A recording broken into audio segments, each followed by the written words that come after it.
Mr. President, Mr. Secretary General, distinguished delegates, ambassadors, and world leaders, 7 decades of history have passed through this hall in all of their richness and drama. Where I stand, the world has heard from presidents and premiers at the height of the Cold War. We have seen the foundation of nations. We have seen the ringleaders of revolution. We have beheld saints who inspired us with hope, rebels who stirred us with passion, and heroes who emboldened us with courage. All here to share plans, proposals, visions, and ideas on the world's biggest stage. Like those who met us before, our time is one of great contests, high stakes, and clear choices. The essential divide that runs all around the world and throughout history is once again thrown into stark relief. It is the divide between those whose thirst for control deludes them into thinking they are destined to rule over others, and those people and nations who want only to rule themselves. I have the immense privilege of addressing you today as the elected leader of a nation that prizes liberty, independence, and self-government above all. The United States, after having spent over $2.5 trillion since my election to completely rebuild our great military, is also by far the world's most powerful nation. Hopefully, it will never have to use this power. Americans know that in a world where others seek conquest and domination, our nation must be strong in wealth, in might, and in spirit. That is why the United States vigorously defends the traditions and customs that have made us who we are. Like my beloved country, each nation represented in this hall has a cherished history, culture, and heritage that is worth defending and celebrating, and which gives us our singular potential and strength. The free world must embrace its national foundations. It must not attempt to erase them or replace them. Looking around and all over this large, magnificent planet, the truth is plain to see. If you want freedom, take pride in your country. If you want democracy, hold on to your sovereignty. And if you want peace, love your nation. Wise leaders always put the good of their own people and their own country first. The future does not belong to globalists. The future belongs to patriots. The future belongs to sovereign and independent nations who protect their citizens, respect their neighbors, and honor the differences that make each country special and unique. It is why we in the United States have embarked on an exciting program of national renewal. In everything we do, we are focused on empowering the dreams and aspirations of our citizens. Thanks to our pro-growth economic policies, our domestic unemployment rate reached its lowest level in over half a century. Fueled by massive tax cuts and regulations cuts, jobs are being produced at a historic rate. 6 million Americans have been added to the employment rolls in under 3 years. Last month, African American, Hispanic American, and Asian American unemployment reached their lowest rates ever recorded. We are marshaling our nation's vast energy abundance, and the United States is now the #1 producer of oil and natural gas anywhere in the world. Wages are rising, incomes are soaring, and 2.5 million Americans have been lifted out of poverty in less than 3 years. As we rebuild the unrivaled might of the American military, we are also revitalizing our alliances by making it very clear that all of our partners are expected to pay their fair share of the tremendous defense burden which the United States has borne in the past. At the center of our vision for national renewal is an ambitious campaign to reform international trade. For decades, the international trading system has been easily exploited by nations acting in very bad faith. As jobs were outsourced, a small handful grew wealthy at the expense of the middle class. In America, the result was 4.2 million lost manufacturing jobs and $15 trillion in trade deficits over the last quarter century. The United States is now taking that decisive action to end this grave economic injustice. Our goal is simple. We want balanced trade that is both fair and reciprocal. We have worked closely with our partners in Mexico and Canada to replace NAFTA with the brand new and hopefully bipartisan U.S.-Mexico-Canada agreement. Tomorrow, I will join Prime Minister Abe of Japan to continue our progress in finalizing a terrific new trade deal. As the United Kingdom makes preparations to exit the European Union, I have made clear that we stand ready to complete an exceptional new trade agreement with the UK that will bring tremendous benefits to both of our countries. We are working closely with Prime Minister Boris Johnson on a magnificent new trade deal. The most important difference in America's new approach on trade concerns our relationship with China. In 2001, China was admitted to the World Trade Organization. Our leaders then argued that this decision would compel China to liberalize its economy and strengthen protections to provide things that were unacceptable to us, and for private property, and for the rule of law. 2 decades later, this theory has been tested and proven completely wrong. Not only has China declined to adopt promised reforms, it has embraced an economic model dependent on massive market barriers, heavy state subsidies, currency manipulation, product dumping, forced technology transfers, and the theft of intellectual property, and also trade secrets on a grand scale. As just one example, I recently met the CEO of a terrific American company, Micron Technology, at the White House. Micron produces memory chips used in countless electronics. To advance the Chinese government's 5-year economic plan, a company owned by the Chinese state allegedly stole Micron's designs, valued at up to $8.7 billion.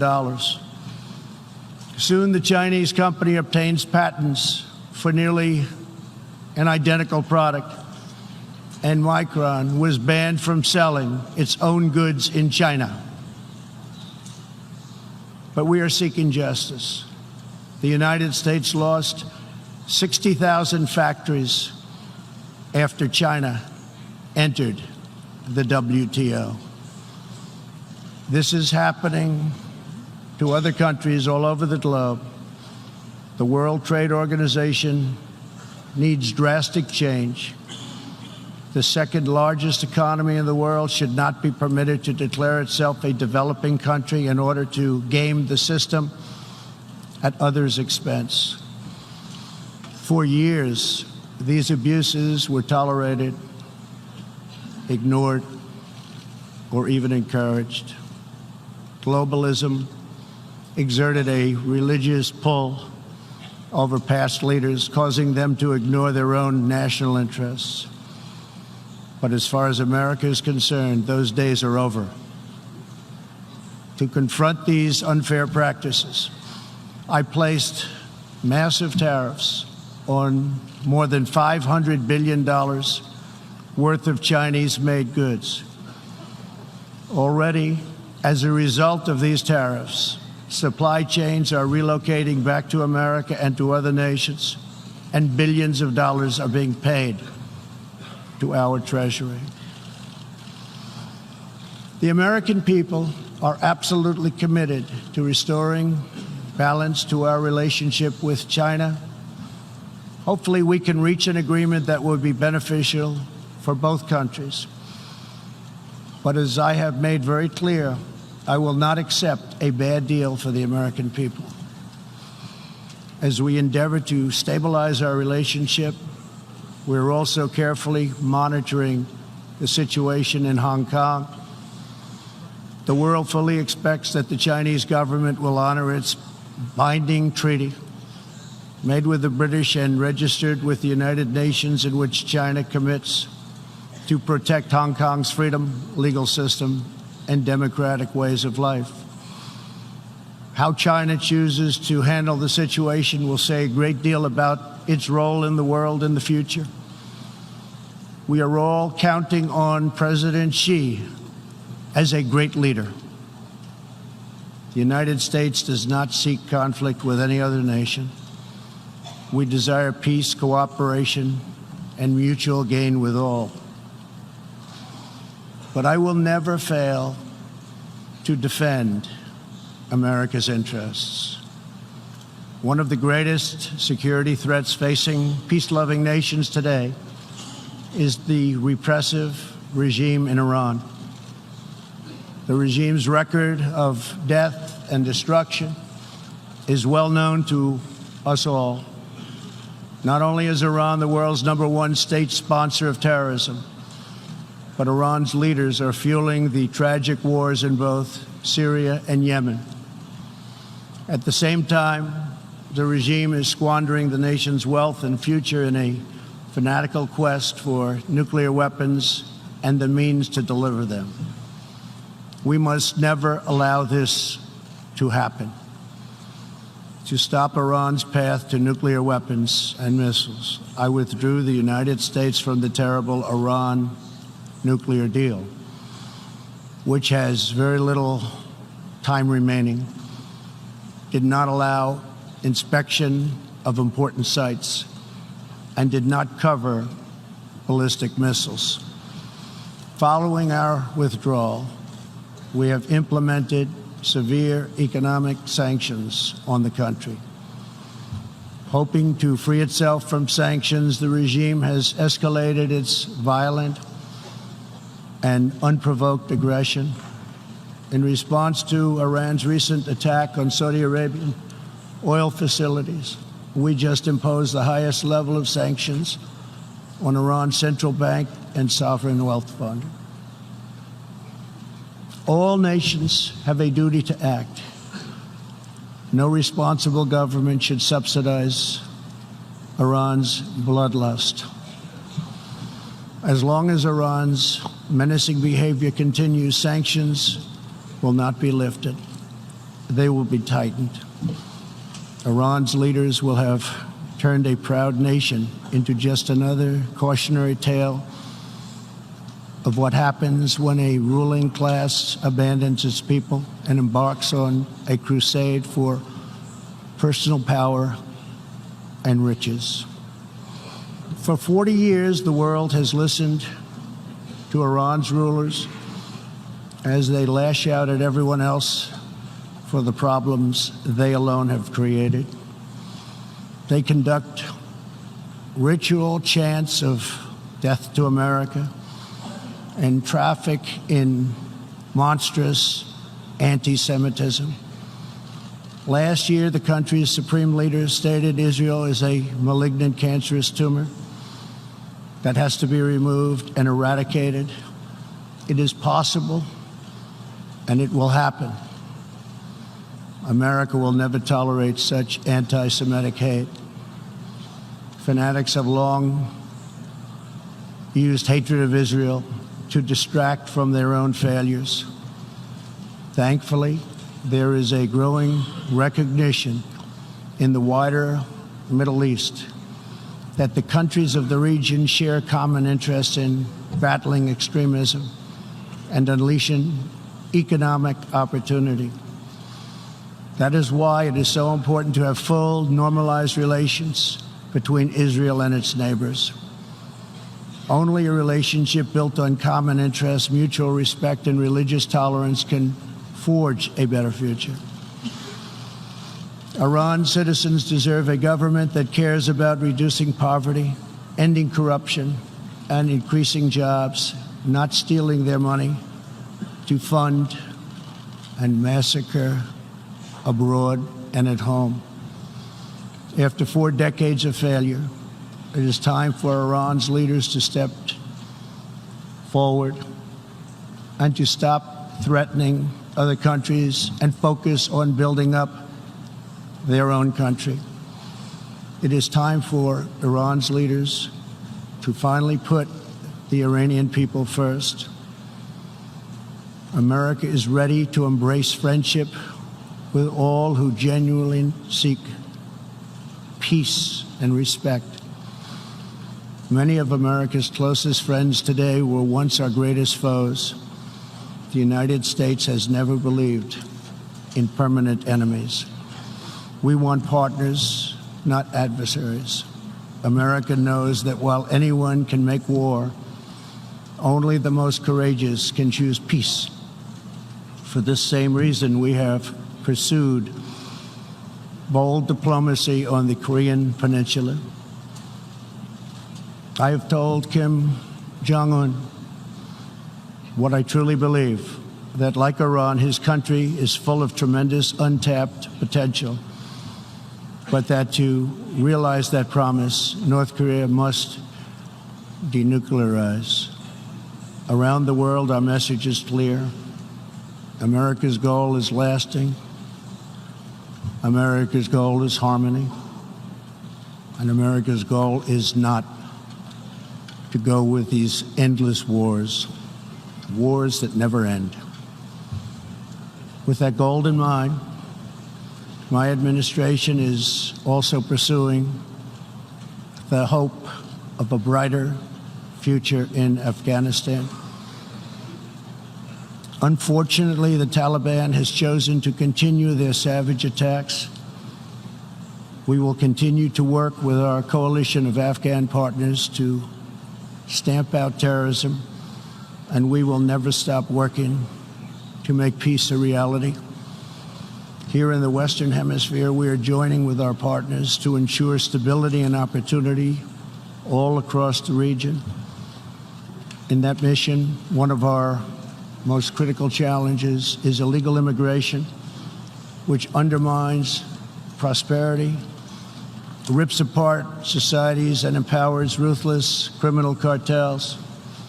Mass illegal migration is unfair, unsafe, and unsustainable for everyone involved.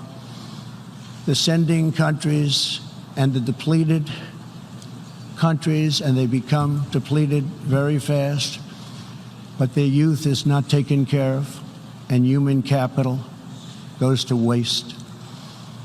The receiving countries are overburdened with more migrants than they can responsibly accept, and the migrants themselves are exploited, assaulted, and abused by vicious coyotes. Nearly 1/3 of women who make the journey north to our border are sexually assaulted along the way. Yet here in the United States and around the world, there is a growing cottage industry of radical activists and non-governmental organizations that promote human smuggling. These groups encourage illegal migration and demand erasure of national borders.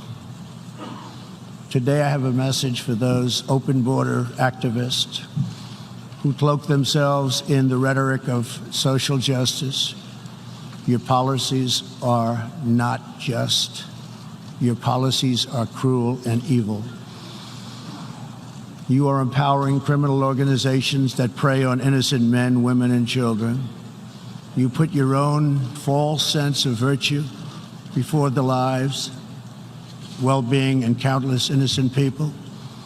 When you undermine border security, you are undermining human rights and human dignity. Many of the countries here today are coping with the challenges of uncontrolled migration. Each of you has the absolute right to protect your borders. And so, of course, does our country. Today, we must resolve to work together to end human smuggling, end human trafficking, and put these criminal networks out of business for good. To our country, I can tell you sincerely, we are working closely with our friends in the region, including Mexico, Canada, Guatemala, Honduras, El Salvador, and Panama, to uphold the integrity of borders and ensure safety and prosperity for our people. I would like to thank President López Obrador of Mexico for the great cooperation we are receiving and for right now putting 27,000 troops on our southern border. Mexico is showing us great respect, and I respect them in return. The U.S., we have taken very unprecedented action to stop the flow of illegal immigration. To anyone conducting crossings of our border illegally, please hear these words. Do not pay the smugglers. Do not pay the coyotes. Do not put yourself in danger. Do not put your children in danger, because if you make it here, you will not be allowed in. You will be promptly returned home. You will not be released into our country. As long as I am President of the United States, we will enforce our laws and protect our borders. For all of the countries of the Western Hemisphere, our goal is to help people invest in the bright futures of their own nation. Our region is full of such incredible promise, dreams waiting to be built, and national destinies for all. And they are waiting also to be pursued. Throughout the hemisphere, there are millions of hardworking, patriotic young people eager to build, innovate, and achieve. But these nations cannot reach their potential if a generation of youth abandon their homes in search of a life elsewhere. We want every nation in our region to flourish and its people to thrive in freedom and peace.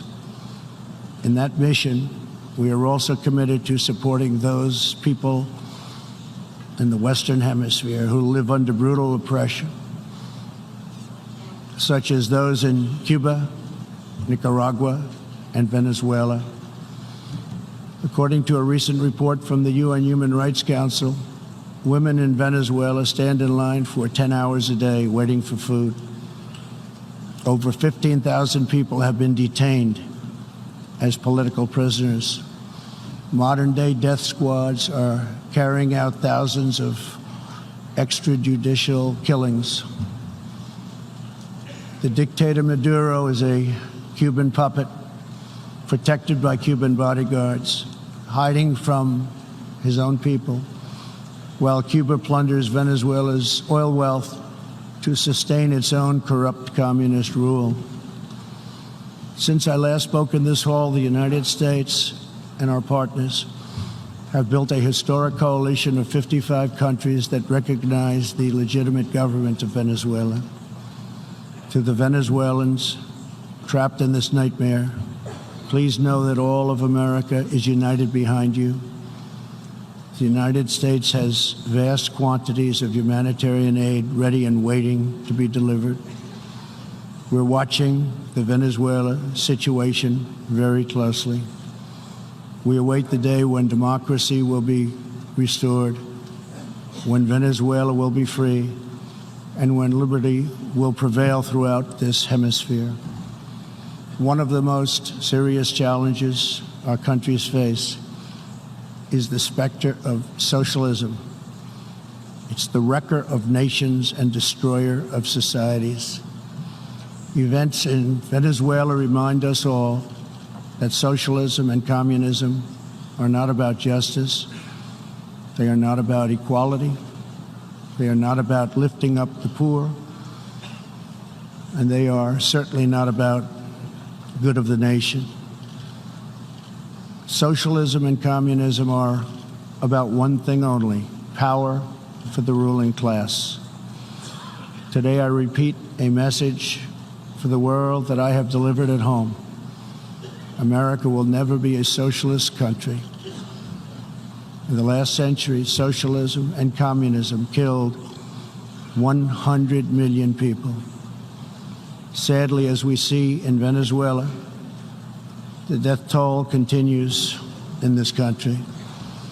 These totalitarian ideologies, combined with modern technology, have the power to excise new and disturbing forms of suppression and domination. For this reason, the United States is taking steps to better screen foreign technology and investments and to protect our data and our security. We urge every nation present to do the same. Freedom and democracy must be constantly guarded and protected, both abroad and from within. We must always be skeptical of those who want conformity and control. Even in free nations, we see alarming signs and new challenges to liberty. A small number of social media platforms are acquiring immense power over what we can see and over what we are allowed to say. A permanent political class is openly disdainful, dismissive, and defiant of the will of the people. A faceless bureaucracy operates in secret and weakens democratic rule. Media and academic institutions push flat-out assaults on our histories, traditions, and values. In the United States, my administration has made clear to social media companies that we will uphold the right of free speech. A free society cannot allow social media giants to silence the voices of the people, and a free people must never, ever be enlisted in the cause of silencing, coercing, canceling, or blacklisting their own neighbors. As we defend American values, we affirm the right of all people to live in dignity. For this reason, my administration is working with other nations to stop criminalizing of homosexuality, and we stand in solidarity with LGBTQ people who live in countries that punish, jail, or execute individuals based upon sexual orientation. We are also championing the role of women in our societies. Nations that empower women are much wealthier, safer, and much more politically stable. It is therefore vital not only to a nation's prosperity, but also is vital to its national security to pursue women's economic development. Guided by these principles, my administration launched the Women's Global Development and Prosperity Initiatives. The WGDP is the first ever government-wide approach to women's economic empowerment, working to ensure that women all over the planet have the legal right to own and inherit property, work in the same industries as men, travel freely, and access credit and institutions. Yesterday, I was also pleased to host leaders for a discussion about an ironclad American commitment protecting religious leaders and also protecting religious freedom. This fundamental right is under growing threat around the world. Hard to believe, but 80% of the world's population lives in countries where religious liberty is in significant danger or even completely outlawed. Americans will never fire or tire in our effort to defend and promote freedom of worship and religion. We want and support religious liberty for all. Americans will also never tire of defending innocent life. We are aware that many United Nations projects have attempted to assert a global right to taxpayer-funded abortion on demand, right up until the moment of delivery. Global bureaucrats have absolutely no business attacking the sovereignty of nations that wish to protect innocent life. Like many nations here today, we in America believe that every child, born and unborn, is a sacred gift from God. There is no circumstance under which the United States will allow international entries to trample on the rights of our citizens, including the right to self-defense. That is why this year I announced that we will never ratify the UN Arms Trade Treaty, which would threaten the liberties of law-abiding American citizens. The United States will always uphold our constitutional right to keep and bear arms. We will always uphold our Second Amendment. The core rights and values America defends today were inscribed in America's founding documents. Our nation's founders understood that there will always be those who believe they are entitled to wield power and control over others. Tyranny advances under many names and many theories, but it always comes down to the desire for domination. It protects not the interests of many, but the privilege of few. Our founders gave us a system designed to restrain this dangerous impulse. They chose to entrust American power to those most invested in the fate of our nation, a proud and fiercely independent people.